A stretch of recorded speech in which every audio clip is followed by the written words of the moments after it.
Et salut à tous, c'est Croissance. Aujourd'hui, on se retrouve pour une nouvelle vidéo et dernière vidéo pour 2023. Les prochaines vidéos seront début 2024.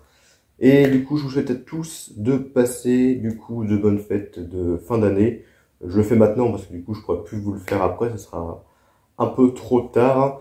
Dans cette vidéo, comme je le fais chaque année en fin d'année, je vais vous présenter tous mes cadeaux de Noël, donc qui est le 25 décembre. Vous connaissez tous la date de Noël, mais aussi de mon anniversaire, qui est le 27 décembre, donc 2 jours après Noël. Bon, quand je dis tous mes cadeaux, pas vraiment. Je vais vous présenter les cadeaux qui sont en lien avec le jeu vidéo, les films, tout ce qui est culture pop, etc. J'ai d'autres cadeaux quelques autres qui n'ont rien à voir avec ce que je vous présente sur la chaîne. Je ne vais pas vous les présenter, hein, c'est pas très intéressant. Donc j'espère que cette vidéo vous plaira. N'hésitez pas à me dire vous dans les commentaires ce que vous avez reçu du coup en cadeau à Noël. Et puis bah c'est parti, hein. Comme chaque année, j'étais assez gâté, donc je vais vous présenter tout ça de suite. Donc c'est parti, let's go. Nous commençons donc le premier cadeau avec ce que je porte sur moi tout simplement, qui est un sweat noir et avec comme image je ne sais pas si vous voyez très bien, le jeu Hoopervania. Alors qu'est-ce que c'est le jeu Hoopervania? C'est un jeu fait par un fan qui mélange le jeu Castlevania et l'univers du youtubeur Hooper, qui est un youtubeur que moi personnellement j'aime beaucoup, qui est un youtubeur qui est depuis des années sur YouTube, c'est un de mes youtubeurs préférés. Et du coup, j'ai eu cette année, ce suite-là qui est assez joli, assez classe. Un jeu fait par un fan que Hooper a testé d'ailleurs sur sa chaîne. Il y a 2 ans d'ailleurs, j'avais reçu un coussin pareil à l'effigie de Hooper et son chaton. Et donc cette année, j'ai donc le petit sweat qui passe plutôt bien. Donc c'est très sympa. Puis bon, il a ma taille, donc nickel. Ensuite, on passe du coup au jeu. Alors mon frère, il y a pas longtemps, il a fait un tri dans ses jeux. Et il y a quelques-uns de ces jeux en fait, qui m'intéressaient, donc je lui ai dit de les mettre de côté. Et au final, il me les a offerts en fait du coup à Noël, donc c'est un peu un bonus. Il y a d'abord le jeu Spirit Camera, le mémoire maudit. Donc en fait, c'est un jeu qui fait partie de la série de jeux Project Zero, pour ceux qui connaissent. Après, c'est un jeu d'horreur où vous devez utiliser la caméra de la 3DS pour combattre les monstres, pour combattre les fantômes. Et dedans, il y a un bouquin, un livret d'une vingtaine de pages.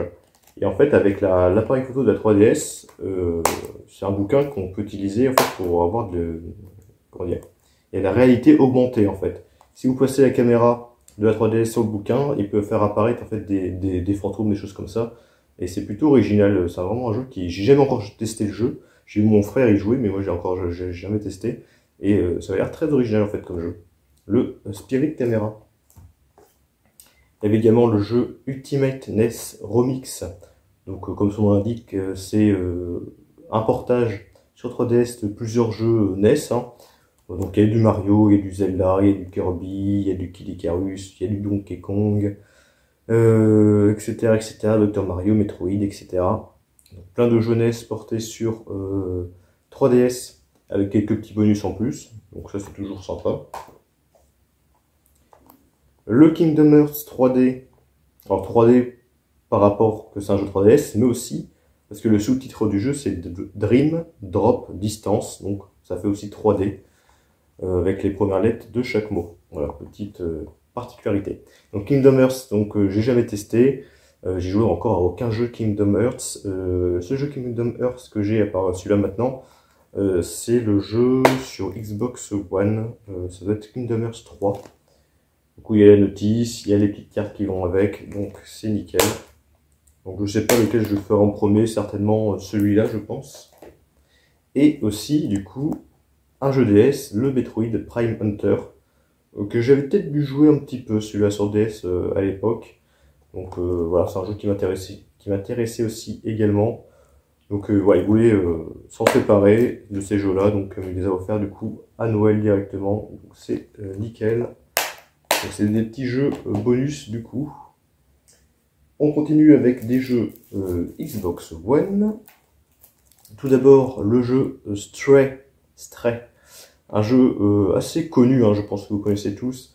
C'est un jeu en fait où vous contrôlez un petit chaton, un petit chat, et dans un monde post-apocalyptique où le monde est peuplé de robots, des choses comme ça. J'ai déjà regardé un let's play de ce jeu, pas l'entièreté du let's play, mais que quelques épisodes, et ça m'avait bien plu. C'est un jeu qui est sorti de base sur PS4 et PS5, et il est ressorti un an plus tard sur donc Xbox One, Series X, et peut-être sur Switch, je pense, et PC, j'imagine. Donc voilà, j'ai ce petit jeu Stray, donc c'est un petit jeu indépendant qui est pas très long, mais pareil aussi plutôt original. Ça, c'est un jeu que j'avais pas prévu de mettre dans ma liste de Noël, mais mon frère m'a dit tiens, regarde des gameplays, des vidéos de ce jeu, ça pourrait t'intéresser, et j'ai regardé, et c'est vrai que ça a l'air plutôt sympa comme jeu. Le Evil West, c'est un jeu assez bourrin, vous retrouvez ce personnage voilà, assez charismatique, qui doit combattre simplement des monstres, donc c'est un jeu assez classique, mais voilà, sans prise de tête. J'aime bien ce genre de jeu, donc pourquoi pas tester celui-là. C'est très sympa. Ensuite, le Psychonauts 2, donc dans une édition, la Mother Love Edition. Donc il y a un petit fourreau avec lenticulaire, bon, je ne vais pas vous montrer la boîte du jeu parce qu'il y a un autocollant. Mais il y a un fourreau avec lenticulaire, il y a une jaquette réversible, 6 autocollants premium, 6 cartes d'illustration, du contenu exclusif, etc. etc. Donc j'ai aussi le Psychonaut, le premier, sur Xbox, sur la première Xbox, que j'ai un petit peu testé, qui est d'ailleurs rétrocompatible sur la série X Xbox One. J'avais un peu testé mais je l'avais pas fini. Donc il faudrait d'abord que je termine le premier avant de faire ce deuxième, mais ça c'est des petits jeux de plateforme plutôt originaux, surtout au niveau de la direction artistique et au niveau des personnages, donc c'est sympa. Par contre je crois que malheureusement dans ce 2 il n'y a pas de VF, contrairement au premier il y avait une VF, je crois que dans celui-là il n'y en a pas malheureusement. Et le dernier jeu Xbox Series X, c'est le Mortal Kombat 1. Alors je sais pas pourquoi ils l'ont appelé Mortal Kombat 1. Je sais pas du tout, peut-être parce que c'est un reboot complet de la série, je sais pas, je me suis pas informé là-dessus. Donc c'est un jeu de combat, j'aime bien les jeux de Mortal Kombat, de toute façon les jeux de combat, Mortal Kombat j'aime bien personnellement. Donc voilà, ça c'est le dernier qui est sorti, donc je l'avais mis dans ma liste. Nous passons maintenant du coup au film avec tout d'abord le film Avatar en 4K. Bon, j'ai déjà ce film en Blu-ray, hein, mais du coup vu qu'il est sorti en 4K, je l'ai mis dans ma liste de Noël, l'édition 4K que j'ai eue. Donc Avatar, voilà, de Peter Jackson, de James Cameron, je dis n'importe quoi. Donc Avatar de 2009, que j'ai vu, j'aime bien ce film, hein, c'est un film quand même assez impressionnant. L'édition Blu-ray était assez belle niveau master, alors je pense que l'édition 4K doit être assez magnifique. Et le Avatar 2, La Voix de l'eau, je l'ai également, en steelbook 4K que j'ai pas encore vu. Mais celui-là, le premier Avatar, j'aime bien. Donc, voilà, toujours neuf, avec son fourreau. Alors ça, c'est un film qui est sorti récemment là en Blu-ray, chez Remini Édition, je crois, c'est ça. Ouais, Remini Édition. Donc c'est Douce Nuit, Sanglante Nuit ou Silent Night, Deadly Night en VO. Donc c'est un film que je connais parce qu'il y a eu le youtubeur Karine Debache dans son émission Cross, pour ceux qui connaissent, a fait une vidéo dessus, une critique de ce film. Et c'est vrai que c'est par ce biais-là que j'ai connu ce film et ça m'a donné envie de le voir tout simplement. Voilà, il est ressorti chez Remini Édition en Blu-ray, en version non censurée, donc c'était l'occasion du coup de voir ce film. Un film que j'avais en Blu-ray, mais bon, là il est sorti en 4K, donc pareil, j'ai demandé édition 4K.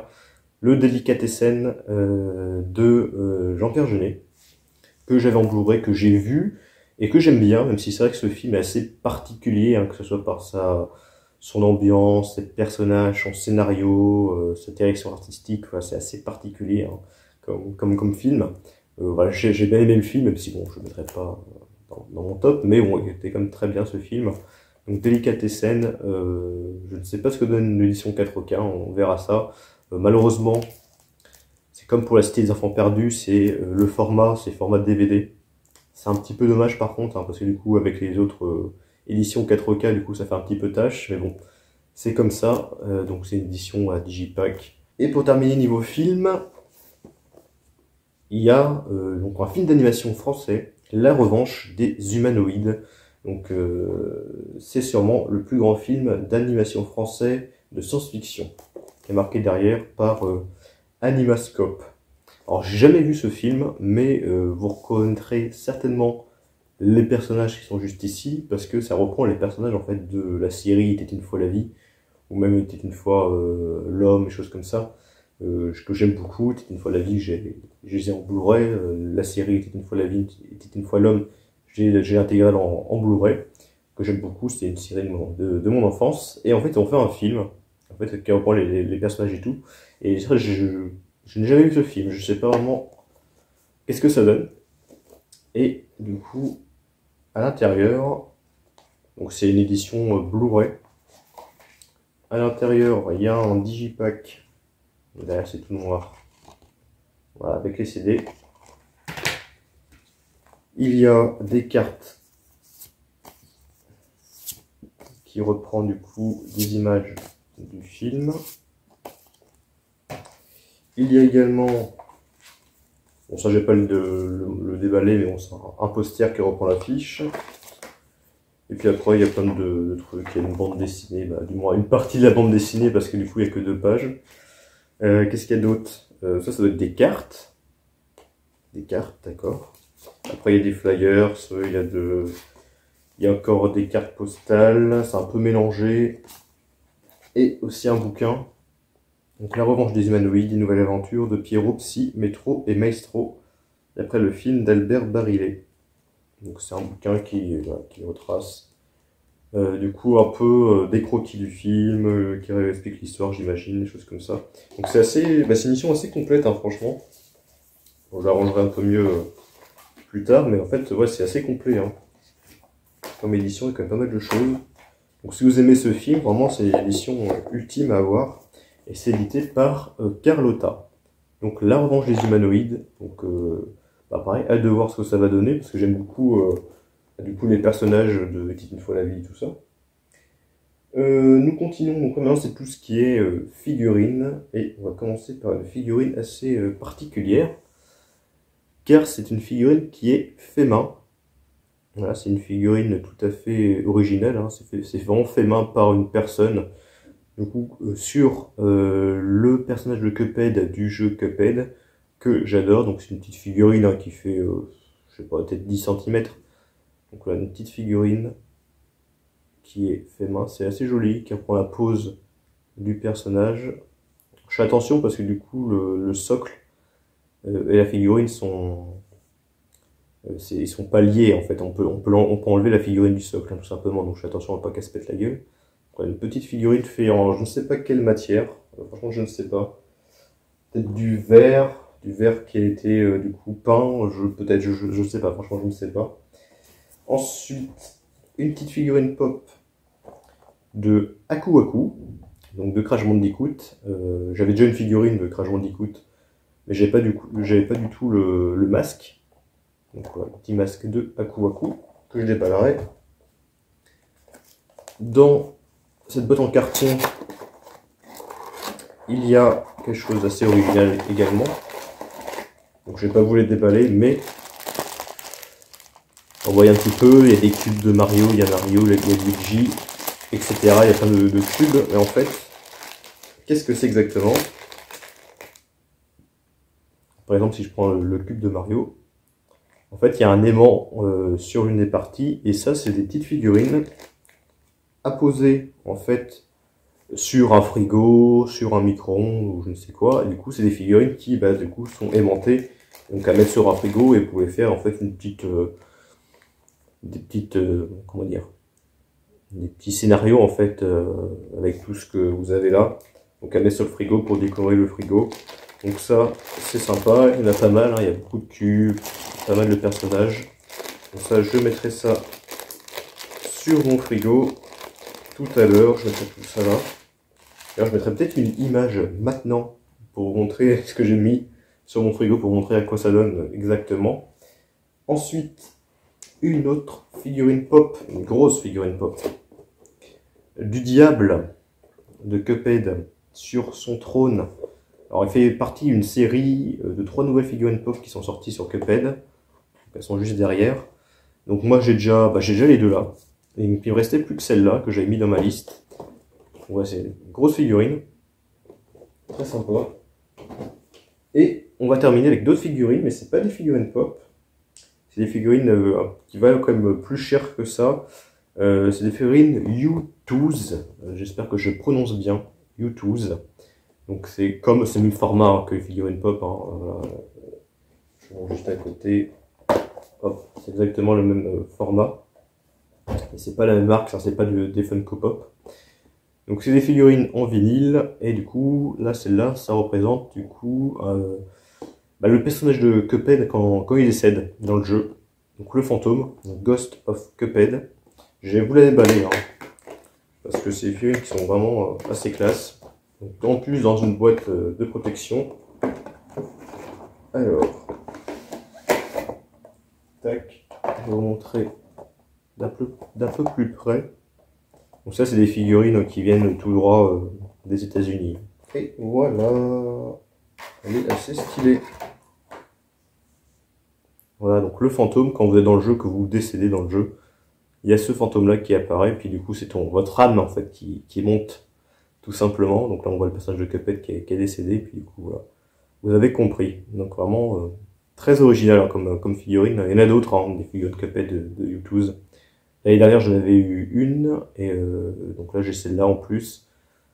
Donc voilà, il y a encore plein d'autres qu'ils ont faites, mais pas que sur Cuphead, parce que j'ai eu également, pour terminer, une figurine U-Tooz, mais de Rayman. Et ça, c'est super, c'est méga stylé. Parce que les figurines de Rayman, il n'y en a quasiment pas. Je crois qu'il n'y en a même aucune. À part des vieilles figurines qu'il y avait à l'époque au McDo. À l'époque, j'ai des figurines que j'ai vues en vente, des figurines Rayman petites, une petite figurine qui était en vente à McDo, que McDo donnait apparemment à l'époque. Mais sinon, à part ça, je crois pas qu'il existe d'autres figurines de Rayman. Donc U-Tooz ont sorti du coup une figurine Rayman. Et j'adore Rayman, c'est un personnage que j'adore. Donc voici la figurine de plus près. Donc avec Rayman et un Electoon dans une cage. C'est un peu bizarre je viens d'y penser, de voir Rayman sourire alors qu'il y a un Electoon dans une cage. C'est un peu bizarre, mais bon. Pourquoi pas. Et donc c'est la numéro 0 parce que c'est, je pense, c'est la première et la seule figurine qui vont faire de Rayman, j'imagine. Hop. C'est un peu le bazar. Après, je vais tout ranger. Hop, je mets ça là. Et donc, voici la figurine. Voilà, qui est méga stylée. Voilà, comme je vous dis, j'adore Rayman. Surtout, voilà, Rayman 3 est un de mes jeux préférés. Le Rayman 1, le Rayman 2. Voilà, j'aime beaucoup tous les jeux Rayman de toute façon. Et donc, je suis bien content d'avoir ce personnage en figurine. Et elle est assez stylée. Je ne sais pas où je vais la mettre, mais elle aura bien une petite place du coup dans ma collection. Donc voilà, c'est la fin de cette vidéo, de mes cadeaux de Noël et d'anniversaire du coup 2023. Donc vous voyez, j'étais quand même assez gâté pour cette année, comme chaque année de toute façon. Donc dites-moi dans les commentaires ce que vous pensez de ces cadeaux. Dites-moi aussi quels ont été vos cadeaux pour cette année. Et je vous souhaite à tous de bonnes fêtes de fin d'année et on se dit du coup à l'année prochaine pour de prochaines vidéos en début 2024. Et salut!